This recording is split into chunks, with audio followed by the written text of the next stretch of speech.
शिव पंचायत में गुड़, चावल, लाल फूल और लाल मिर्ची के 11 दाने पानी के कलश में तांबे के लोटे में लेकर हाथ को ऊंचा कर नेत्र, नासिका, वक्षस्थल के सम्मुख में जो सूर्य नारायण को अर्घ देता है, जल चढ़ाता है, पर जो सूर्य को अर्घ रविवार के दिन दे देता है, अगले रविवार तक पैसे की आवक आना प्रारंभ हो जाती है। जो आज तक फोन नहीं उठाता वो फोन उठाना चालू कर देता है। तो सावधानी से सुनना, एक प्रश्न हमारे भीतर खड़ा होता है। जब हम सूर्य नारायण भगवान को अर्घ देते हैं, जल चढ़ाते हैं, तो वो जल पृथ्वी पर जब गिरता है तो उसके छींटे हमारे शरीर पर लगते हैं। क्या वो ठीक है? क्या वो श्रेष्ठ है? तो शिव महापुराण की कथा कहती है, जब हम सूर्य को अर्घ देते हैं, सूर्य को जल चढ़ाते हैं, वो पानी जब पृथ्वी पर गिरता है, उसके छींटे हमारे शरीर पर लगते हैं, तो वो श्रेष्ठता का भाव निर्मित करते हैं। वो गलत नहीं हो सकता। कारण अब वो भी समझ लीजिए।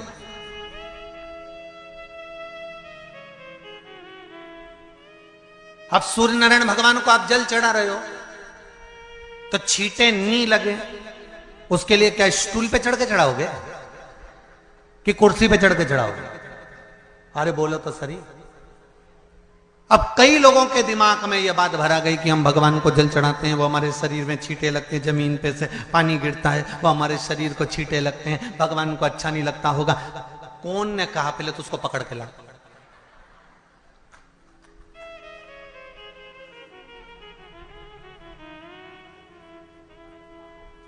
क्योंकि मेरे राम जी महाराज, मेरे भगवान कृष्ण, बड़े बड़े संत, साधु, सन्यासी, तपस्वी, साधक, उपासक जितने भी हुए, जिन्होंने सूर्य की आराधना करी, इन्होंने टेबल पे चढ़ या कुर्सी पे चढ़कर जल नहीं चढ़ाया। इन्होंने पृथ्वी पर खड़े होकर ही, क्योंकि पृथ्वी तत्व के देव हैं शिव। जब हम मृत्यु लोक पर खड़े होकर, पृथ्वी पर खड़े होकर भगवान शंकर का भाग पृथ्वी तत्व को धारण कर कर जल को हाथ में लेकर जब समर्पित करते हैं, और जो जल नीचे गिरता है वो शरीर पर अगर लगता है तो हमको उसका आशीर्वाद ही प्राप्त होता है, दोष नहीं लगता। पर लोगों ने इसको विपरीत कर दिया। कि कौन ने विपरीत करा? कई लोगों ने इसको विपरीत कर दिया। कौन ने विपरीत करा? तो जो दूसरे धर्म के लोग होते हैं, जिनको हिंदू धर्म से नफरत होती है और जो हिंदू धर्म की पूजन, सेवा, अर्चना को समाप्त करना चाहते हैं, वो धीरे धीरे धीरे धीरे कहने लगे कि सूर्य को जल चढ़ाओगे तो शरीर में लगेगा, शरीर में लगेगा तो दोष लगेगा। इसको कह कहकर घर घर में सूर्य को जल चढ़ाना लोगों ने बंद कर दिया कि आप जल चढ़ाएंगे तो दोष लगेगा, शरीर पे छींटा लगेगा।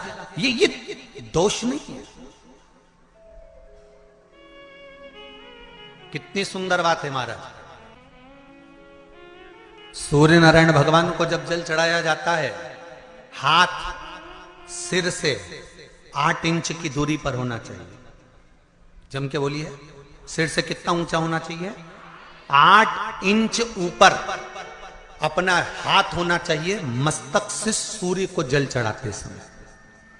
और ना चांदी का, ना स्टील का, ना लोहे का, ना प्लास्टिक का, ना कांच का, ना सोने का कोई बर्तन, ना कांसे का, ना एल्युमिनियम का, ना पीतल का, केवल एक पात्र होना चाहिए, वो है तांबे का। काय का पात्र होना चाहिए? तांबे का पात्र। और सूर्य नारायण भगवान को जब 8 इंच ऊपर तुम्हारा हस्त है, और जब हम सूर्य को जल चढ़ा रहे हैं, कैसे जल चढ़ाना है वो भी समझ लीजिए। अगर कोई कैंसर का मरीज है, जिसके चेस्ट में कैंसर आ गया हो, लेफ्ट में, राइट में कहीं पर कैंसर आ गया हो, या कोई गठान आ गई हो, तो महाराज आप जल चढ़ाते समय उस जल की धार को सूर्य भगवान को जब चढ़ा रहे हो तो धार आपकी गठान की ओर जाना चाहिए, जिससे सूर्य की किरण उस जल में से आपके उस स्थान पर पड़े, उस जगह पर पड़े जहां पर गठान है। महाराज आप लगातार जल तो चढ़ाना चालू करो, अच्छे अच्छे डॉक्टर फेल हो जाएंगे और कह देंगे गठन ठीक हो गई। आपका लीवर और किडनी गड़बड़ कर रहा है, आप प्रतिदिन आपका स्वास्थ्य गड़बड़ रहता है, आप प्रतिदिन ये ज्योतिष शास्त्र के अंतर्गत, रत्न शास्त्र के अंतर्गत, ये रत्न शास्त्र, ज्योतिष शास्त्र, रंग शास्त्र जो हमारे यहाँ है, रंगों के हिसाब से ये जितने रत्न होते हैं, माणिक हुआ, मोती हुआ, नीलम हुआ, मूंगा हुआ, पुखराज हुआ, ये क्यों कहते हैं ये पीला है, ये सफेद है, ये नीला है, ये लाल है, इसको शरीर में क्यों पहनाते हैं? उसका कारण होता है कि जब शरीर में पहनते हैं, सूर्य की किरण उसमें पड़ती है, हमारे शरीर पर वो कलर का इफेक्ट पड़ता है, उस कलर को शरीर पर लगता है, और शरीर पर लगता है तो हमारा शरीर धीरे धीरे, हमारी जो इंद्रियां हैं वो सही होने लगती हैं, काम सही होने लगता है। तो शिव की आराधना के लिए शंकर भगवान के इतने जो नाम हैं, ये नाम देखिए, बहुत बहुत ध्यान से सुनिएगा, जरा स्मरण में लीजिएगा कथा को, कि भगवान विष्णु ने अवतार लिए 24, पर भगवान शंकर ने अवतार नहीं लिए, भगवान शंकर ने अपना नाम रखा। किस नाम से क्या प्राप्त हो सकता है, किस नाम से क्या मिलेगा, किस नाम का उच्चारण करना चाहिए। जब किसी का एक्सीडेंट हो जाता है, कोई तकलीफ आ जाती है, तो कौन सा जाप करवाते हो? जम के बोलो, महामृत्युंजय। शिव को महामृत्युंजय कहने लगते। बार बार कोई घटना घटने लगती है, परिवार में अगर कोई सदस्य, एक व्यक्ति मर गया 6-8 महीने में, साल 2 साल में फिर दूसरा मर गया, फिर तीसरा मर गया, बार बार घटना घट रही है, तो फिर कृष्णेश्वर को याद किया जाता है।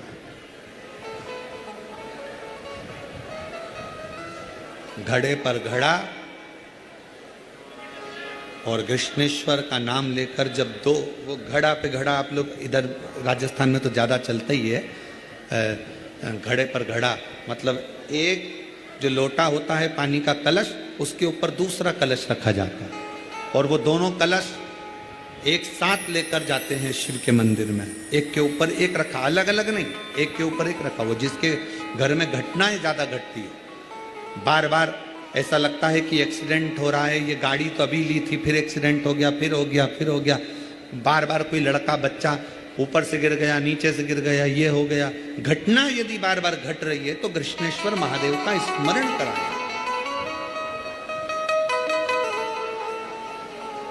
एक घड़े पर दूसरा घड़ा, कृष्णेश्वर महादेव का नाम लेकर घर से निकला जाता है, और पूरे घर में भ्रमण कर कर उस जल को घड़े पर घड़ा रखकर भगवान शंकर को पहले आगे के घड़े का जल चढ़ाया जाता है, फिर नीचे के घड़े का जल चढ़ाया जाता है।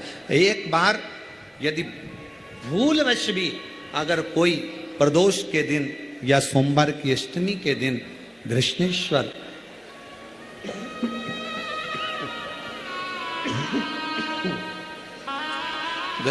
महादेव का नाम लेकर यदि जल चढ़ाता है तो निश्चित है उसके घर में फिर घटना घटना बंद हो जाती है। कृष्णेश्वर महादेव उसको संभाल ले,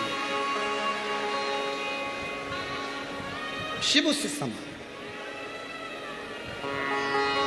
जैसे वैद्यनाथ 5 स्थान पर लगाया गया चंदन व्यक्ति को बाधाओं से बचा लेता है।